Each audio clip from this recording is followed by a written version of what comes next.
Halo Om Bro, welcome back to my channel. Nah jadi Om, hari ini kita ada bahan baru nih. Tunggu bentar ya.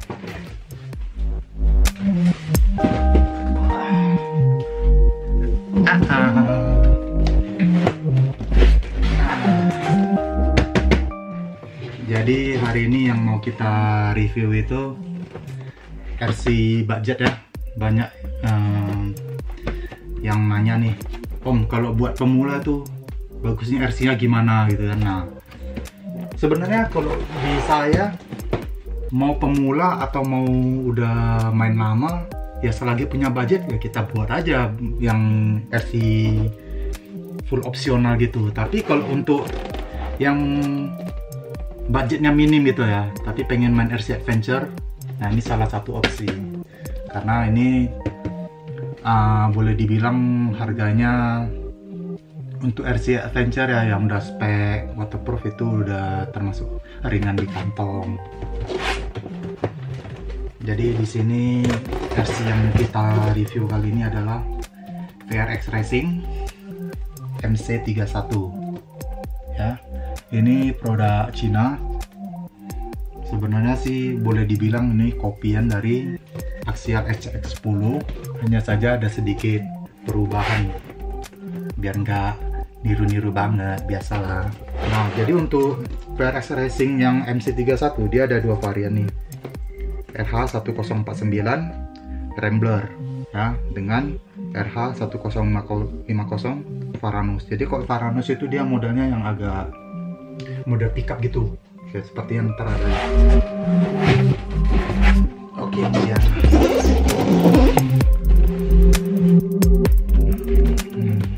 Jadi kalau yang Rambler itu dia ada beberapa seri ya, Varanus juga ada, cuma ini cuma beda di warna doang sih. Oke, yang di sini steering link itu udah pakai yang aluminium. Di sini OSC-nya 40 ampere ya, braset ya. Nah, link-link semua udah aluminium. Ya, jadi pakai remote 2,4 GHz. Nah, OSC-nya waterproof 40 ampere. Steering servo itu udah waterproof. Cuma di sini nggak disebutkan ya kapasitas berapa kilo. Motornya motor 550. Nah, kalau sekarang rata-rata RC Adventure itu udah spek motornya udah pakai yang 550 sih rata-rata.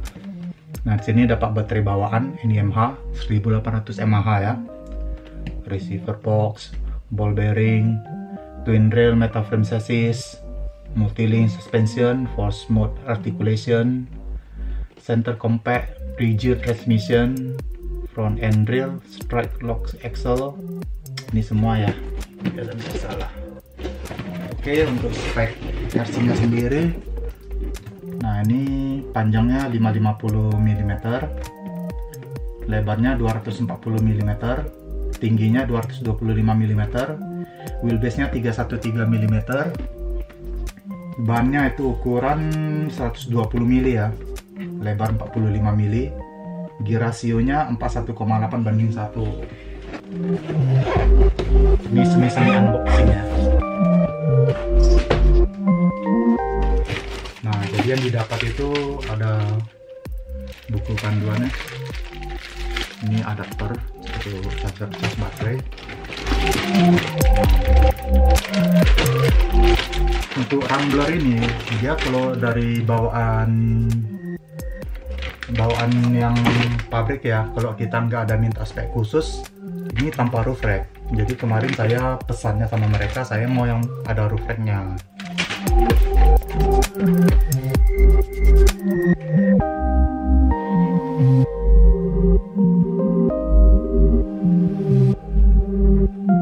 Jadi lumayan detail nih ya.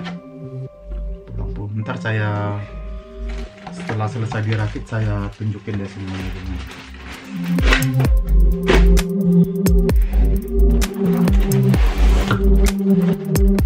Di sini di dalam ada ban.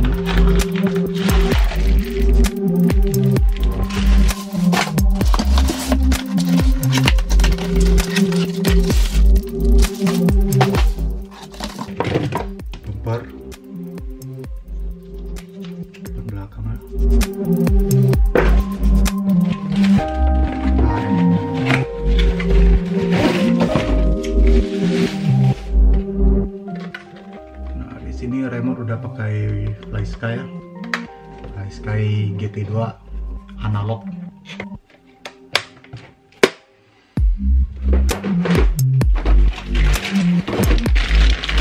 Ini untuk body post dan segala macam aksesorisnya.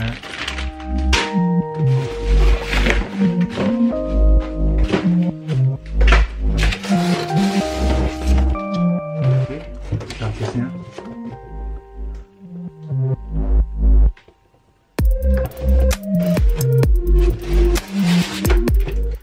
ntar kita cek satu persatu apa aja fitur-fiturnya.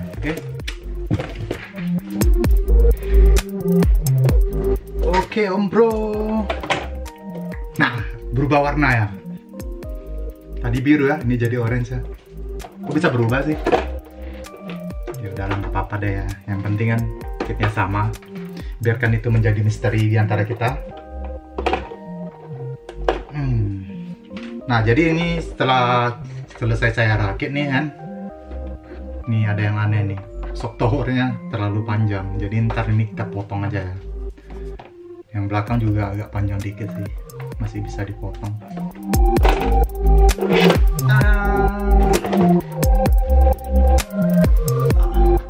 Ini bannya saya kaget loh. Lembut banget nih.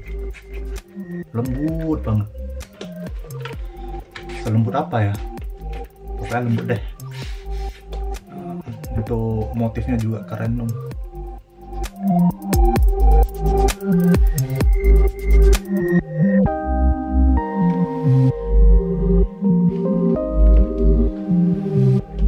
Nah, jadi ini OSC-nya yang didapat juga beda ya dengan yang di box tadi. Ini malah mirip-mirip dengan OSC 60 ampere. Hampir mirip ya dengan Hobbywing 60 ampere. Cuma tadi di box dibilang 40 ampere. Jadi ya terserah mereka aja deh. Pokoknya waterproof, bisa dimainkan, beraset, kualitas oke. Ya. Di dalam sini receiver yang FlySky ini udah waterproof nih. Jadi tadi udah saya buka. Memang di board receivernya tuh udah ada sealant-nya. Servo juga udah waterproof. Hanya kapasitasnya nggak disebutkan berapa kilo. Jadi kemungkinan besar ini masih di bawah 10 kilo ya. Nah, motor pakai turbo coy. Turbo ya, VRX. Jadi kalau nggak salah nih 221T juga sih. Nah, terus apa lagi? Nah, kelebihan dari kit ini dia udah pakai link aluminium ya, untuk link gardan udah aluminium, link steering juga udah aluminium. Sasis frame udah pasti metal ya. Kalau untuk shock breakernya lumayan sih kualitasnya. Nah,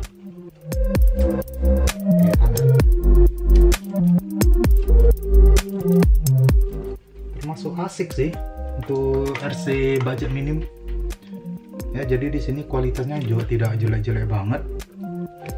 Mungkin kelemahannya ntar ada di sini ya, di kopelnya. Nah, kopelnya ini masih plastik, skid plate plastik, semua masih plastik. Hanya gear-gear dalam ini saya belum tahu. Nah, kalau untuk gardan ini kemungkinan sih ngambil basicnya Axial SCX10 ya, hanya dirubah-rubah bagian cover. Karena kalau saya lihat di bagian C-hub ini mirip sih dengan Axial SCX10. Nah, yang belakang juga ya, lockoutnya, posisi bautnya itu semua mirip dengan SCX10. Jadi kalau misalnya kita pengen upgrade nih, bisa aja pakai yang punya Axial SCX10. Nah, terus untuk gearbox ini agak gede ukurannya dibanding punya Axial 10. Cuma kalau dari segi bentuk-bentuknya hampir mirip nih dengan punya Axial SCX10. Tapi untuk lubang-lubang ini sih pasti udah pas ya. Jadi kalau suatu saat kita pengen upgrade gearbox metal, bisa pakai punya Axial SCX10. Nah, yang agak nyalainnya di sini bagian bumper. Nah, jadi bagian bumper dia seperti ini, nggak pakai 2 stick itu ya. Agak aneh sih. Terus ini sakelnya ya. Segede gaban nih sakel, gila nih orang. Nggak agak-agak nih desainnya. Nah, ini mah bisa dijadiin anting ya, taruh di telinga gini. Nah, terus di shock tower, ini shock tower plastik. Kalau RC murah rata-rata tuh nggak pakai ini ya. Jadi bar ini fungsinya untuk apa? Ini bar bisa sebagai penguat shock tower. Jadi kalau misalnya kita main gini, shock tower walaupun plastik dia nggak akan goyang nih. Tahu kan, kalau biasa shock tower yang biasa tuh yang plastik, kalau kita goyang seperti ini, kita naikkan seperti ini, soalnya ini pasti goel-goel nih, geol-geol kanan kiri gitu ya. Nah, di sini dia depan belakang udah pakai bar ini, jadi kita nggak perlu upgrade ke shock tower metal. Ini udah kuat, nggak goyang nih. Nah,